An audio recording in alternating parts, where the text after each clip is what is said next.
I'll start tomorrow. The myth of perfect timing. Meron nga ba perfect timing? Sa Filipino culture, meron tayo, bala na bukas, bala na si Batman, sige bukas na lang yan. I hate that. I've always hated that mindset. Kaya siguro minsan marami ako nakaka-conflict and parang hindi kami nag-agree. Hindi ko kaya ipabukas. Kasi meron akong konting sense of, perfectionism. Parang meron akong ganon kasi naiinis ako, bakit kailangan pa ipabukas? Pwede naman ngayon na lang para matapos na. So, ang daming tao na close sa akin na alam nila yung routine ko. Tinatanong nila ako, bakit ka pa gumigising ng 4 a.m. para mag-workout ng 6 a.m. pag nasa Philippines ka? It's not about being sexy. It's not about na dapat lagi akong payat. No, it's yung mentality ko. Mas nahihirapan ako i-beat yung mentality ko kaysa dun sa parang kahit mag-gain ako ng weight, ganyan. So it boils down to discipline. It's not motivation. It's not inspiration. It's nothing else. It's your discipline. I personally believe that it's now or never. Recently, nakikinig ako sa mga podcast ni Joel Osteen. After ko makinig ng mga several episodes niya, na-realize ko talaga, today is the only gift that we have. Hindi ko alam kung naniniwala kayo kay God, kay universe, or hindi kayo naniniwala sa religion. So recently, I've been trying to get into spirituality, and medyo same concept din siya. Parang you show up. Meron pa nga sinabi doon na parang God loves big dreamers. We should pray bold, but hindi yun mag-work if hindi tayo nagpapakita. If hindi natin ginagawa yung part natin. Yes, we should always look forward for a better tomorrow, but everything starts today. This is our past, this is today, this is our future. Feeling ko, if we live in our past, maraming tao nakatira sa past na mga kakilala ko, napapabayaan nila yung present nila, na nandito ka, di ba? Na dapat nagpo-flow ka. Yes, we should learn from our mistakes na nasa past, but paano naman yun today? Parang my life right now, I've prayed for this. This is my dream life. I used to dream of this life when I was 19, in my 20s. I worked so hard to live this life that I have right now. So bakit kailangan i-skip ko to and diretso na sa future na ako, right? It doesn't mean na dapat medyo pabaya tayo mabuhay. It means whatever we do in our present, automatically naman nabibuild yung future natin, di ba? The most valuable gift that we can give to ourselves and to our loved ones is just being present in the moment. Alam niyo yun, malilit na bagay. Kusa na yan nagko-contribute sa better future, better relationships, better opportunities, a good body, a healthy body. Our choices today, mag-reflect lahat yan tomorrow. There's another angle. Parang procrastination siya. You're waiting for the right time. Parang nasa cute little dress lang siya na pinapabukas mo ng pinapabukas. I want us to learn yung mga baby steps na gawin yung mga bagay-bagay kahit hindi perfect. So I was having a conversation with my friend in Barcelona.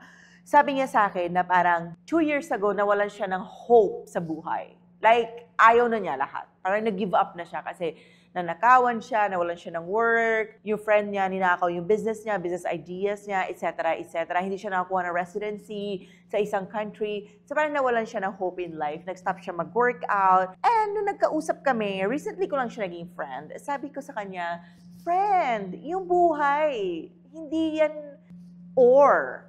Diba? Hindi mo pwede sabihin na, nanakawan ako, magumukmuk na lang ako. Yes, you can be sad. Yes, grieve. But hindi ibig sabihin noon, 2 years, na-stuck ka na doon. Parang sinasabi mo, mag-start ako bukas ng new business. Puro lang bukas, hanggang sa di niya na malayan, lumipas na yung 2 years. Ngayon lang siya nagbe-build ng life niya. Of course, I felt sorry for my friend.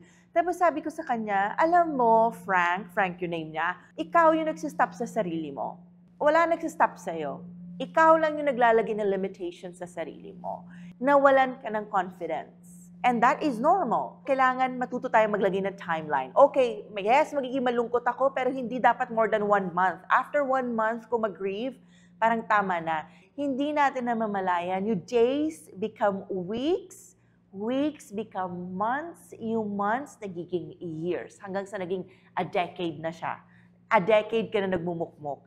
Ganon kabilis lumipad ang life. Di mo na mamalayan na wala na. 2 years na yun nawala sa'yo. I'm gonna share one story.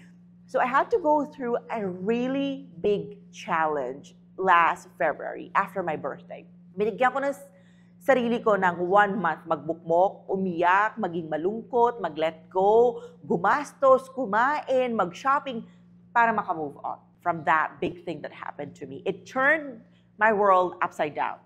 Kasi parang bumalik ako sa mga dati kong patterns. After no, sabi ko, Angeli, tama na.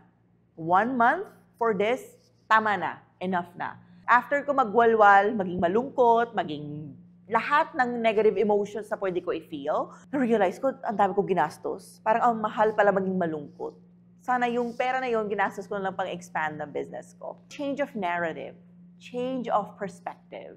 Yes, pwede tayo maging malungkot, but always learn to put a stop. Kasi hindi mo talaga mamamalayan, ang tagal na ng panahon lumipas, wala tayong nagawa. There is nothing wrong in taking breaks, being sad, feeling our emotions, but just like everything else in the world, pag nasobrahan, pag too much na yung pagmumukmok natin, ang dami nawawala magagandang bagay na nasa today. Always remember, when we are sad about something, past na yun eh. Hindi na yun babalik, right? So ngayon, pag naiisip ko yun na nangyari sa akin more than a month ago, nahihinaing ako sa oras. Sabi ko, sayang yung oras na nalungkot ako. Nasa Cuba ako noon, malungkot ako. Nasa Easter Island ako noon, malungkot ako. I was doing all these experiences na medyo malungkot ako. So pinagsisisihan ko siya ngayon. So, wag natin paabutin yung self natin na umabot sa ganun, na dilat tayo, nagkaroon tayo ng awakening, pagsisisihan natin. Learn to create timelines for yourself when you go through negative things. And feeling ko talaga yung best maturity is acceptance. When we learn that, yung life nagpo-flow na lang. Yun yung pinaka-good lesson na natutunan ko dun sa nangyari sa akin. And another one is, I've been wanting to get into spirituality again. Feeling ko yun yung naging parang ending nung chapter na yon, na I learned to trust the process more and just let go. Parang bahala na. Ganon. Parang it's gonna be okay. So there were some things I learned from my therapist kung bakit nga ba tayo nagpo-procrastinate. Ano ba yung psychology behind? Sabi niya, it's perfectionism plus fear of failure. Daw yung nagpapa-wait sa atin. So parang sabi ko, yes, medyo may pagka-perfectionist ako, pero yung fear of failure, medyo wala ako nun. But takot ako parang masayang yung oras. So siguro fear of losing my time.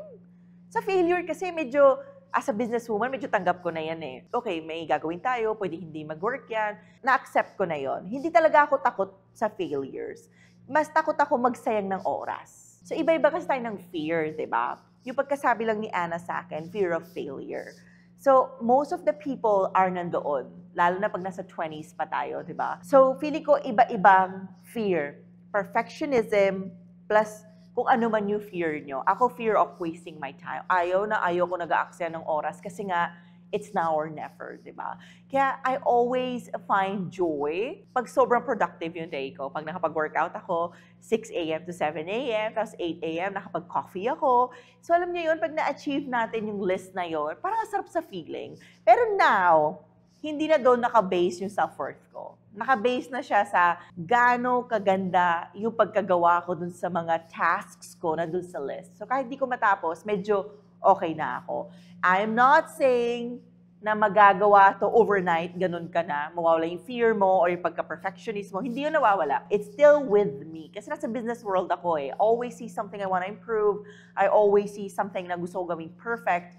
Feeling ko, we just learn to compromise. Natututo ka na gumawa ng boundaries. Ngayon, pag may mga bagay, kahit nakita ko mali, hindi ko na pinapansin. Kasi natutunan ko, hindi lahat ng bagay na nakikita ko, naririnig ko, kailangan ko bigyan ng pansin. Some of the things, okay lang na parang, pasok dito, labas dito. Hindi natin kailangan bigyan ng rental yung mga thoughts, nakikita natin, naririnig natin sa head natin. Kasi hindi lahat ng bagay deserve magstay sa head natin. Second one is, why future me will handle it is the biggest scam we tell ourselves. Di ba minsan gumagawa tayo ng mga decisions na parang, sige, gagawin ko muna to. Pagtanda ko, aayusin ko na yan. I feel like we are betraying ourselves when we do that. For example, kung hindi ako nag-workout nung 20s ko, I don't think ma-enjoy ko yung body na to right now. I don't think ito yung naging body ko.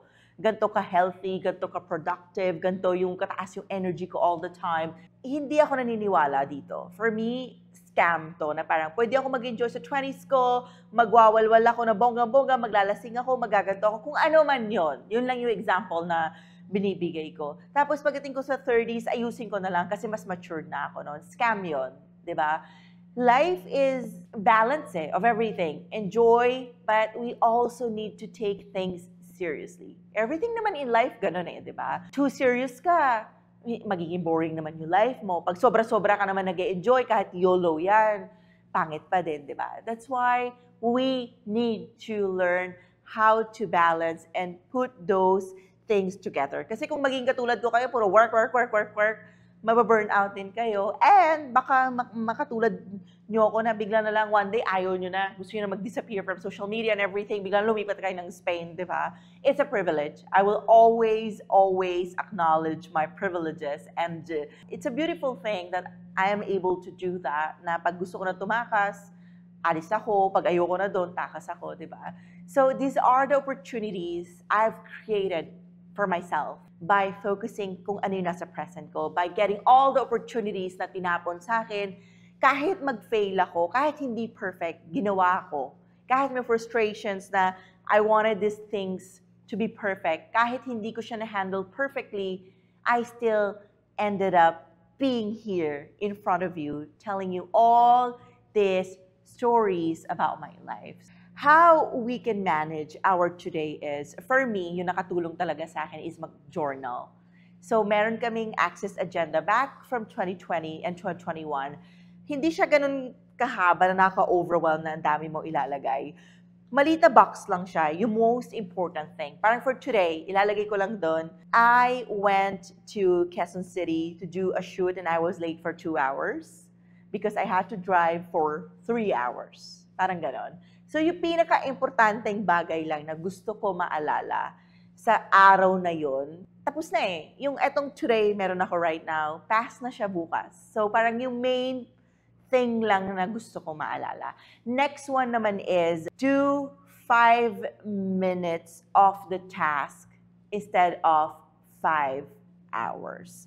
Like etong podcast ko, if I'm being honest, I'm not earning anything from this.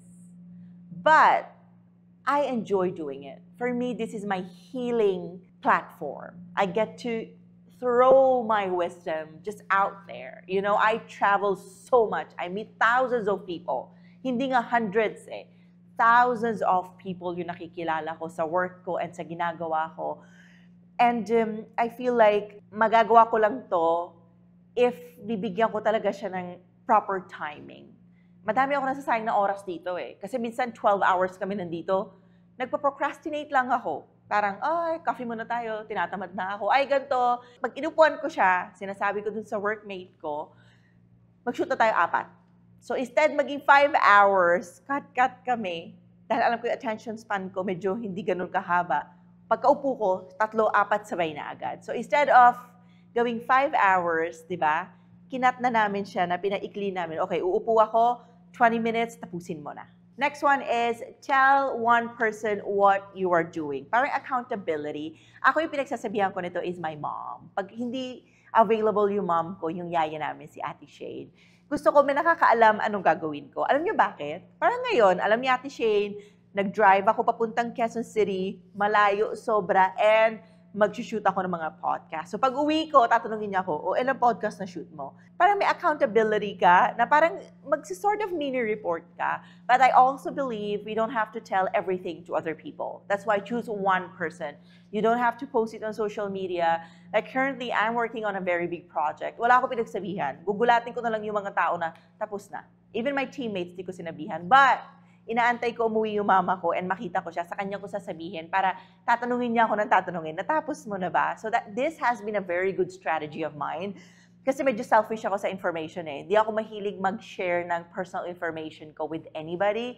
Makwento akong tao, machika akong tao. I am very fun to be around. Pero yung personal information, yung mga goals ko, never ko yung sinasabi. Gusto ko magulat na lang yung mga tao. And the last one is romanticize the first step moment. Feeling ko yun yung vibe. Kasi when we are about to start something, excited tayo kasi nagiging boring na yan, di ba, pagdating.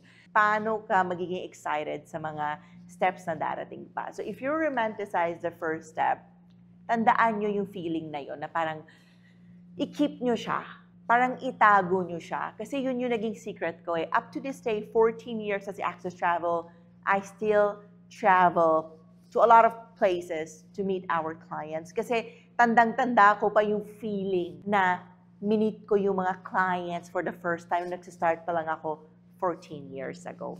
Tomorrow is never promised, you know? So why are we wasting our time, energy, effort, everything, and even resources? Kakaisip, di ba? Kaka-prepare for tomorrow if we can focus on our today and automatic na siya nagagawa. Like, nag-workout na ako kanina, nag-workout ako yesterday, mag-workout ako tomorrow, hindi ako mag-workout ng Sunday. So parang feeling ko, parang preparation ko na yun automatic for next week na pwede ako mag-skip ng 2 days and just rest with my loved ones. That's all for today. This is your reminder to please focus on what you have right in front of you because tomorrow will come. You will move on from your past, but please take care of what you have right now. That's all, guys. Please head over to Spotify and don't forget to give us 5 stars. That's all. Bye.